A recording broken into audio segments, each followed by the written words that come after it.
Un par de detectives investigan un asesino serial obsesionado con los 7 pecados capitales. Cada escena del crimen resulta más perturbadora que la anterior. Sin embargo, poco a poco nuestros amigos comienzan a pisarle los talones al criminal, llegando a un final que te volará a la cabeza. Era un día lluvioso como cualquier otro en la ciudad, cuando el veterano detective William Somerset fue convocado a la escena del crimen. En el lugar se encontró con los cuerpos de una pareja que se llevaba tan mal que terminaron eliminándose el uno al otro. Un crimen pasional, nada nuevo por estos lares. Con sus ojos privilegiados, Somerset se percató que había un dibujo infantil pegado a la nevera, lo que lo llevó a preguntarse si el hijo de la pareja había visto el suceso. Un colega suyo se rió apenas lo escuchó. Eran detectives, no terapeutas. Verán, nuestro amigo era el único del departamento al que se le ocurrían esa clase de preguntas, y vaya que lo extrañarían por lo mismo, pues estaba a punto de jubilarse. En ese momento apareció el detective David Mills, un joven recientemente transferido que había sido asignado como su nuevo compañero. Para romper el hielo, Somerset le preguntó por qué se había mudado a esa ciudad, a lo que Mills se limitó a decir que creía que podía ser útil. A fin de cuentas, tenía 5 años de experiencia en homicidios. El veterano entonces le comentó que esa experiencia de poco serviría en ese lugar, por tanto, era mejor que siguiera sus órdenes durante los próximos 7 días que le quedaban como agente de la ley. Y como sabemos, la semana empieza con lunes. Mills despertó al lado de su esposa Tracy y comenzó a alistarse para salir a trabajar. De la nada recibió una llamada precisamente del trabajo que despertó a Tracy, quien fastidiada preguntó si no se habían mudado a esa ciudad exactamente para evitar llamadas a deshoras. Como sea esa mañana, Somerset y Mills fueron convocados a una nueva escena del crimen, solo que esta era muy distinta a lo habitual. En una casa venida menos se encontraron el cuerpo de un hombre gigantesco que tenía el rostro metido en un enorme plato de espagueti, y por más perturbadora que fuera la escena, no había indicios que hubiera sido asesinado, al menos no a simple vista, ya que rápidamente Somerset descubrió que los pies y manos del hombre estaban atados. Mills por su parte se topó con una cubeta repleta de vómito, lo que coincidía con la teoría que el veterano estaba construyendo. Con la llegada del forense, Somerset envió a su compañero fuera para que interrogara a los vecinos. En otras palabras, ya no lo necesitaba. Minutos después de camino a la morgue, un arrogante Mills le preguntó si había leído su expediente, a lo que Somerset respondió con un rotundo no. No le importaba ni le interesaba. Frustrado, Mills le pidió que al menos no lo tratara como idiota, porque ciertamente no lo era. Una vez con el forense, los detectives fueron informados que la víctima presentaba varios moretones que podrían haber sido provocados por golpes de una pistola, pero sobre todo tenía el estómago desgarrado. Esto y otros hallazgos terminaron por confirmar la teoría de Somerset. Ese hombre había sido obligado a comer hasta la muerte. Ante el capitán de policía, el veterano declaró que para acabar con alguien bastaba con dispararle desde un auto desde una posición segura para huir. Por tanto, si el asesino se había tomado tanto tiempo con el hombre obeso, solo significaba una cosa: el asesinato tenía significado. Pese a que el capitán no estaba convencido, Somerset pidió que lo reasignara. Ese no podía ser su último caso. Después de todo, temía que se hiciera interminable y no quería retirarse con un caso sin resolver. Asimismo, sugería que removieran a Mills. En sus palabras, no estaba listo para algo de tal magnitud. Por supuesto, el joven detective se quejó, pero tanto Somerset como el capitán lo mandaron a callar. Claro que sí. Continuando, tras pensarlo unos segundos, el capitán asignó a Mills a otro caso, aunque no podía hacer lo mismo con Somerset. Él era el mejor, por tanto, tendría que retirarse con ese. Martes. El día comenzó con un escándalo mediático en la ciudad. Al fin y al cabo, un abogado acomodado había sido encontrado muerto en su oficina. Como imaginarán, Mills rápidamente llegó a la escena del crimen, dando así con un par de hallazgos interesantes. El primero, el retrato de una mujer con los ojos rodeados en sangre, y el segundo, la palabra avaricia pintada en el suelo. Al ser informado de esto, Somerset se hizo el indiferente, mientras que el capitán, que lo conocía desde hace bastante, admitió que no lo veía capaz de retirarse. Alguien como él no sabría qué hacer sin su placa. El detective muy serio respondió con un pequeño relato. Un señor está paseando a su perro.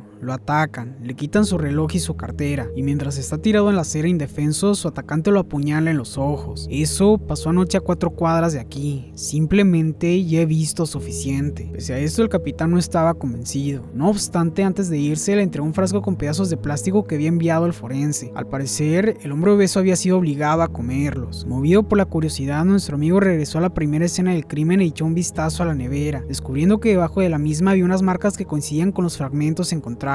Fue así que tras moverla que se topó con algo bastante interesante: la palabra ghoul escrita con grasa junto a una nota que decía lo siguiente: largo y difícil es el camino que lleva del infierno hacia la luz. Este era un extracto del Paraíso Perdido, un poema de John Milton que hablaba sobre la caída del hombre. Sin embargo, para Somerset solo significaba una cosa: estaban lidiando con un asesino en serie que apenas estaba comenzando. Siguiendo con sus conjeturas, el detective indicó que la motivación del asesino eran los 7 pecados capitales. Ya había cumplido con 2, siendo ghoul gula y avaricia. Le faltaban pereza, ira, orgullo, lujuria y envidia. Dicho eso, Somerset le pidió nuevamente al capitán retirarlo del caso, señalando que Mills lo quería para él. A pesar de sus palabras, esa noche nuestro amigo no podía dormir, preguntándose cuál sería el próximo paso del asesino. Así que, aprovechando que los guardias ya lo conocían, que terminó investigando en la biblioteca de la ciudad. Al mismo tiempo que Mills llevaba su propia investigación en casa, Somerset leía la Divina Comedia y otras obras relacionadas con los 7 pecados capitales, y tras terminar sacó varias copias que eventualmente dejó en el escritorio de Mills. Llegado el día miércoles, tan lluvioso como los demás, el joven detective entró a su nueva oficina, encontrándose con Somerset todavía en ella. El veterano desalojó rápidamente el escritorio, y cuando el teléfono sonó, le dijo a Mills que ahora era su teléfono. Para su sorpresa, se trataba de su esposa llamando, aunque no quería hablar con él, sino con Somerset. De hecho, quería invitarlo a cenar. Caída la noche, nuestro amigo se presentó en el apartamento de la pareja, y mientras que Mills jugaba con sus perros, Somerset comenzó a charlar un poco con Tracy. Por ejemplo, ella le contó que había estado con su marido desde la preparatoria, y apenas lo conoció, estuvo segura de que se casaría con él. Era el hombre más divertido que había conocido. La plática fluía genial, mismo sentimiento que se trasladó hasta la cena, momento donde Tracy tuvo el atrevimiento de preguntarle al veterano por qué no se había casado. Melancólico, él respondió que una vez había estado cerca, pero no se le dio. A fin de cuentas, todo aquel que pasaba demasiado tiempo con él lo terminaba encontrando desagradable, a lo que Mills entre risas comentó que estaba de acuerdo con eso. Cambiando de tema, Somerset les preguntó cómo les estaba yendo con la mudanza. Esto le pareció raro a nuestro amigo. No obstante, pronto entendió lo que pasaba, y es que de la nada el apartamento empezó a temblar con mucha intensidad. Tras esta sorpresa, Mills y su esposa confesaron que la gente que les alquilaba se había saltado el pequeño detalle que el departamento estaba muy cerca de las vías del metro, a lo que Somerset respondió lo siguiente: es calmante y relajante la casa vibrante, ¿no? Palabras que desataron las carcajadas de Tracy y no tanto las de Mills. Claro que sí. Dejando esto de lado, tras la cena los detectives continuaron con su trabajo, momento donde Mills mostró una fotografía de una libra de carne encontrada en la escena del crimen del abogado. También había una nota que decía: una libra de carne, ni más ni menos, sin cartílago y sin hueso, únicamente carne. Al leerla, Somerset la reconoció como una frase del Mercader de Venecia, una obra teatral escrita por Shakespeare. Basado en esto, el dúo dedujo que el asesino se había tomado su tiempo con el abogado, obligándolo a deshacerse de partes prescindibles de su cuerpo como la grasa de su abdomen. Somerset entonces llegó a una atinada deducción: las víctimas morían precisamente por el pecado capital que más cometían. El asesino, a su retorcida manera, estaba predicando, y no solo eso, también les hacía una contrición forzada, es decir, hacía que se arrepintieran de sus pecados a la fuerza. Mills comentó que él había leído El infierno de Dante y otros libros similares por su cuenta, y ahí el primer pecado capital era la soberbia, no la gula. Por tanto, podían decir que no los estaba siguiendo al pie de la letra, sino que solo se estaba basando en ellos. Aunque más importante, había algo que casi olvidaba: la mujer del retrato era la viuda del abogado, la cual había enviado una casa de seguridad. Al ver que sus ojos estaban rodeados en sangre, Somerset se preguntó si era testigo de algo que todavía desconocían, razón por la que decidieron visitarla. Una vez con la mujer, los detectives le preguntaron si notaba algo extraño en las fotos de la escena, y aunque ella estaba demasiado desconsolada como para eso, terminó señalando que la pintura de la oficina estaba al revés. Sin tiempo para perder, los detectives la revisaron. Lástima que no parecía haber pistas. En palabras de Mills, el asesino solo estaba jugando con ellos, o al menos eso pensó, pues tras usar un viejo truco en la pared donde estaba el cuadro, Somerset finalmente encontró lo que buscaban: unas huellas dactilares. El posterior análisis indicó dos cosas: uno, las huellas no pertenecían a la víctima, y dos, formaban una palabra: ayúdenme. Aún así, faltaba examinar si las huellas coincidían en el sistema. Por tanto, ahora debían esperar. Ante esto, los detectives se vieron obligados a matar tiempo juntos. Fue entonces que el veterano le preguntó a Mills si había dicho en serio lo que le había dicho a la viuda, que atraparían al asesino. Mills respondió que sí, a lo que Somerset comentó que él hace mucho había dejado de pensar de esa manera. Había visto reducida su labor a recopilar y archivar evidencia con la remota esperanza de que algún día fueran usadas en los tribunales. En sus palabras, estaban recogiendo diamantes en una isla desierta y guardándolos por si alguna vez los rescataban. Harto del cinismo de su compañero, Mills recordó que ese día habían conseguido un progreso importante, y aunque no lo quería admitir, sabía que estaba emocionado por el caso. Con el paso de las horas, el jueves llegó, y para suerte de ambos, había resultados. Las huellas eran de un tal Víctor, un sujeto que había llevado estricta educación bautista y un largo historial con enfermedades mentales y sustancias ilegales. También había estado en prisión por intentar hacerle algo indescriptible a una menor. Ya imaginarán que, aunque un abogado muy astuto, se las había arreglado para liberarlo. Así es, el abogado asesinado. todo. Mientras la policía se preparaba para arrestar al sospechoso, Somerset y Mills ya intuían que Víctor no era el asesino. No podía ser tan sencillo. Durante el camino, el joven detective le preguntó a su compañero si alguna vez le habían disparado, a lo que él respondió que en sus 34 años de carrera apenas si había sufrido algunos rasguños. Solo en 3 ocasiones había desenfundado su pistola, aunque por suerte no había tenido que disparar. Yo tampoco he recibido balas, comentó Mills, aunque una vez disparé. Era mi primera redada. Estaba nervioso, así que cuando un adicto atacó a un compañero le disparé. El pobre hombre murió de camino al hospital. Dejando esto de lado, una vez en su destino, un escuadrón SWAT reventó la puerta del apartamento de Víctor y lo atrapó todavía bajo las sábanas, o al menos eso pensaron. Después de todo, Víctor había fallecido, y por lo escrito en la pared,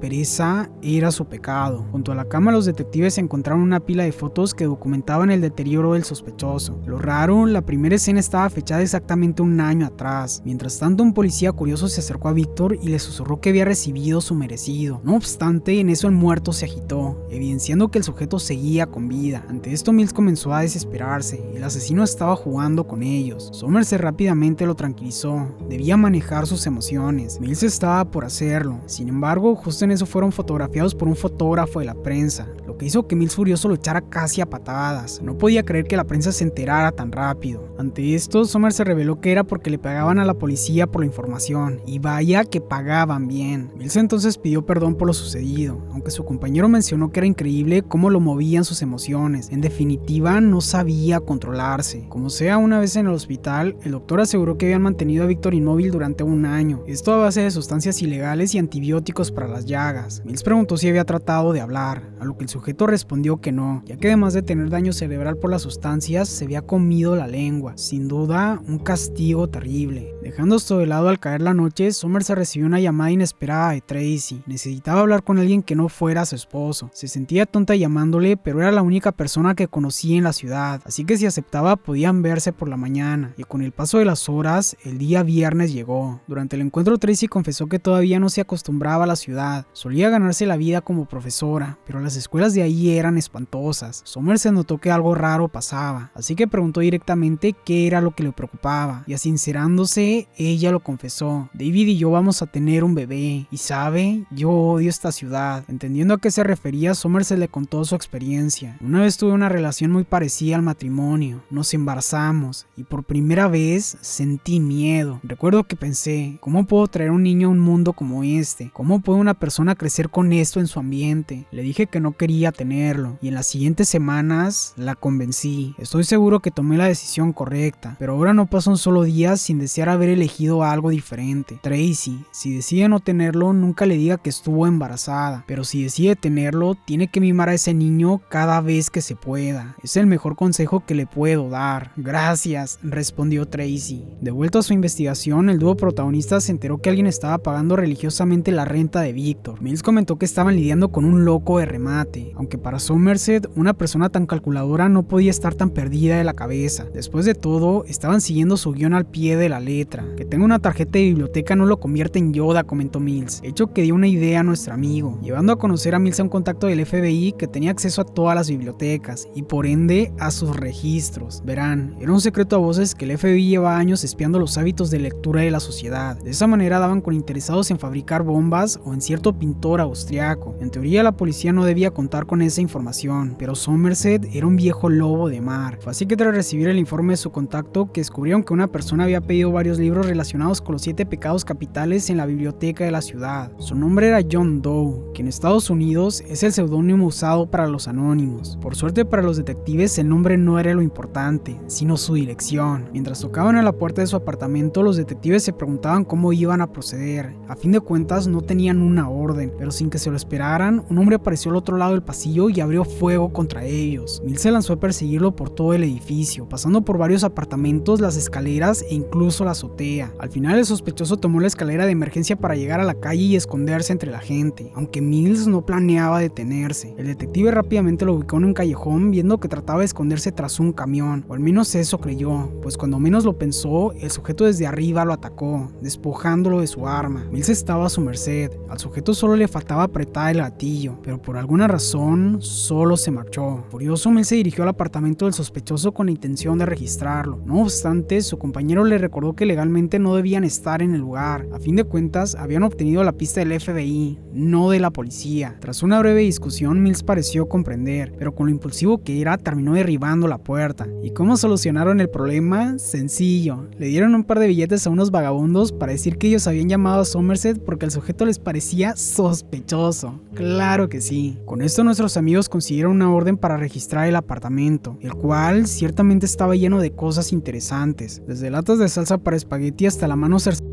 de Víctor. Cada hallazgo era más perturbador que el anterior. Sin dudas, estaban en el hogar del asesino. Justo en eso Mills se topó con una habitación de revelado, encontrándose una foto de él y su compañero. Así es, el aparente fotógrafo de la prensa era en realidad el asesino. Lo habían tenido frente a sus narices y lo habían ignorado por completo. Después de describir la apariencia del sospechoso para la policía, Mills regresó con Somerset, quien se encontraba leyendo uno de los más de 2000 cuadernos que había repartidos por el apartamento. Uno de los escritos decía lo siguiente: hoy en el metro un hombre se acercó para charlar, un tipo solitario. Habló de asuntos triviales, del clima, de cosas. Traté de ser agradable, pero me dio una jaqueca su banalidad. Casi ni me di cuenta, pero de repente vomité encima de él. A él no le agradó, y yo en cambio no paraba de reírme. Ese era el tipo de historias que se encontraban en cada página, nada más que el asesino volcando su mente en el papel. Quizás si asignaban a suficientes agentes podrían encontrar una pista valiosa en medio de los textos, pero en el mejor de los casos tardarían un par de meses, y era tiempo que ciertamente no tenían. Justo entonces el teléfono del departamento sonó. Mills se lanzó para responder, y del otro lado se escuchó la voz del asesino.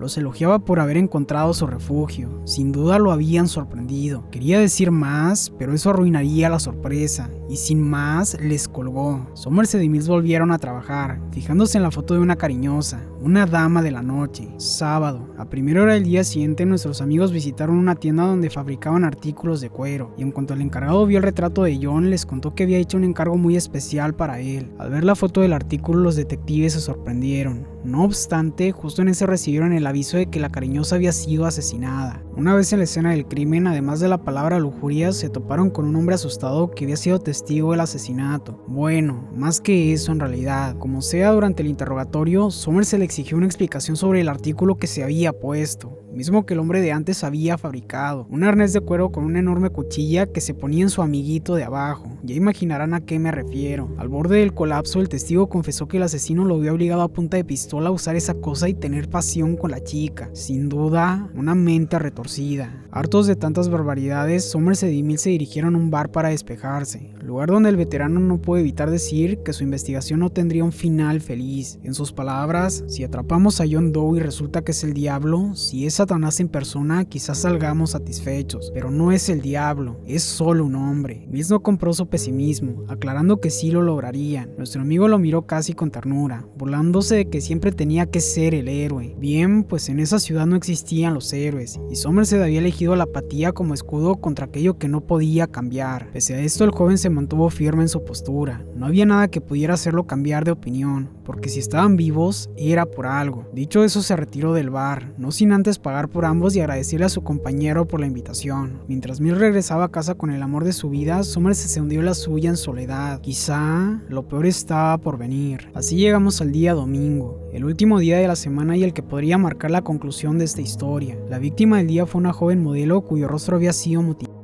por lo que ella misma prefirió autoeliminarse antes de tener que vivir una vida siendo horrible a la vista. Su pecado, la soberbia. Al regresar a la central de policía, Somerset confesó a su compañero que había decidido postergar su retiro por el caso. O atrapaban a John Doe, o él acabaría con sus dos últimas víctimas y la investigación se haría eterna. Mills aceptó la propuesta con emoción. Sin embargo, justo en eso la conversación fue interrumpida por un grito de un hombre con las manos empapadas en sangre. John Doe había asistido a entregarse. Mientras lo tenían en cautiverio, la policía descubrió que se cortaba la piel de la punta de los dedos. De esa manera evitaba dejar cualquier clase de rastro. Y hablando de eso, no había mucha información sobre él, solo que tenía mucho dinero y buena educación. Básicamente, había decidido ser un verdadero anónimo por su cuenta. Ante esta situación, Mills y Somerset por primera vez estuvieron de acuerdo. Y es que el asesino no se había entregado por arrepentimiento ni nada por el estilo. Eso era parte de su plan. El abogado de Doe lo confirmó. Su cliente decía que tenía escondidos los cuerpos de sus dos últimas víctimas. víctimas y estaba dispuesto a guiar a los detectives hacia ellos. En caso de que se negaran, alegaría locura en el juicio y podría ser enviado a un asilo mental, aunque si aceptaban su oferta daría una confesión completa. Pongamos fin a esto, dijo Mills. Equipados con micrófonos escondidos, los detectives emprendieron rumbo a lo desconocido junto al asesino, mientras que un helicóptero de la policía lo seguía a la distancia. Durante el trayecto, nuestros amigos plantearon algunas preguntas a Doe, aprovechando que ya estaba condenado. Él afirmó que no se creía especial, nunca lo había sido y jamás lo sería. Su obra, en cambio, es así que era especial. En un intento de molestarlo, Mills le comentó que no veía nada significativo en lo que hacía. Doe se limitó a pedirle paciencia, recordándole que aún faltaba el acto final, uno que estaba a punto de presenciar. Mientras se adentraban en el desierto, el joven detective le preguntó al asesino si los de su calaña eran conscientes de su locura o solo actuaban por instinto. Doe contestó que no lo sabía porque no estaba loco. Sin embargo, se consideraba un elegido para llevar a cabo una tarea sumamente necesaria. Somerset entonces preguntó por qué disfrutaba tanto los asesinatos y, a fin de cuentas, una fuerza mayor estaba forzando su mano. Luego de un silencio que se hizo eterno, Doe solo mencionó que a Mills le gustaría estar a solas con él para castigarlo, y pese a que el detective lo negó, el asesino podía notar la furia en sus ojos, así que solo continuó. No está mal que un hombre sienta placer por su trabajo, ¿cierto?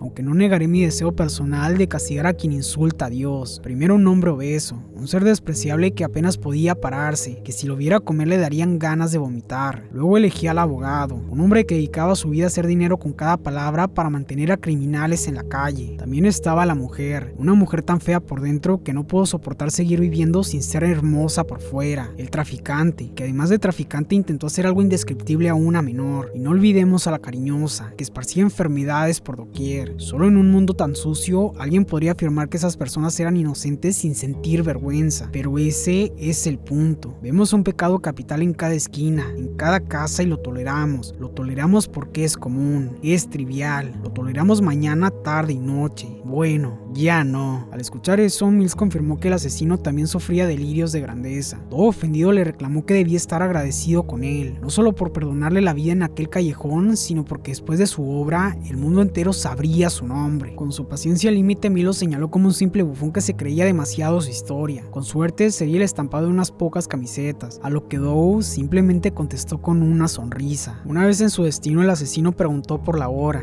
y al escuchar 7:01, comentó que ya faltaba poco. Fue entonces que tras unos minutos que una furgoneta comenzó a aproximarse a toda velocidad. Mills atento se quedó con el asesino, mientras que Somerset confrontó al conductor de la furgoneta, quien asustado solo dijo que estaba ahí para entregar un paquete para un tal David Mills. Luego de cerciorarse que el conductor no fuera una amenaza, Somerset le echó un vistazo a la caja. Pensaba que era una bomba, y ¿saben? Ojalá hubiera tenido razón. Perturbado por su contenido, el veterano le ordenó a Mills que no se dejara manipular por Doe. Él tenía la ventaja, por tanto debía arrojar su arma. Mills no sabía lo que ocurría, pero desesperado nuestro amigo seguía gritándole que tirara su arma. Ante la confusión del detective, el asesino le mencionó lo ridículamente fácil que era comprar información a la policía como parte de la prensa. Fue así como se enteró del nombre de su querida esposa, Tracy. Siguiendo con su monólogo, Doe confesó que quería vivir un día en la vida de Mills, razón por la cual le hizo una pequeña visita a su esposa. No obstante, la rutina de un hombre sencillo no era para él, así que se conformó con un pequeño souvenir, su hermosa cabeza. Somerset llegó en ese momento y le pidió a Mills que bajara su arma. El objetivo de Doe era que lo eliminara, aunque Mills no dejaba de hacer una pregunta: ¿qué hay en la caja? ¿Qué hay en la caja? Mientras tanto, Doe explicó que su pecado era la envidia. A fin de cuentas, envidiaba su vida normal. Eso los dejaba con un único pecado restante, el cual el asesino confirmó con lo siguiente: vuélvase la venganza, vuélvase la ira. En medio de la discusión de los detectives, Mills hizo una petición clave a Somerset: dígame que no es cierto, dígame que ella está bien. Somerset no quería mentirle, así que solo respondió que si acababa con Doe echaría todo a perder. Palabras que destrozaron a Mills. Aprovechando esto, el asesino confesó que Tracy le había rogado para que no la acabara, a ella ni al bebé en su interior. Al oír esto, Somerset lo golpeó para callarlo. No obstante, al ver la reacción de Mills, el asesino comentó entre risas que ahora notaba que no sabía que iba a ser papá. El último pecado entonces se apoderó de Mills. Estaba lleno de ira, así que consumido por el dolor y la venganza, venganza que finalmente disparó. El mal había ganado. Minutos después, mientras Mills era arrestado, el capitán le aseguró a Somerset que cuidaría de él todo lo posible. Además, aprovechó el momento para preguntarle por su retiro. El veterano simplemente respondió que se mantendría cerca. Ernest Hemingway una vez escribió: "El mundo es maravilloso y vale la pena luchar por él". Estoy de acuerdo con la segunda parte. Si quieres ver otra historia similar, te dejo las 4 en pantalla. Muchas gracias a todos por ver. Bower fuera. Nos vemos en la próxima.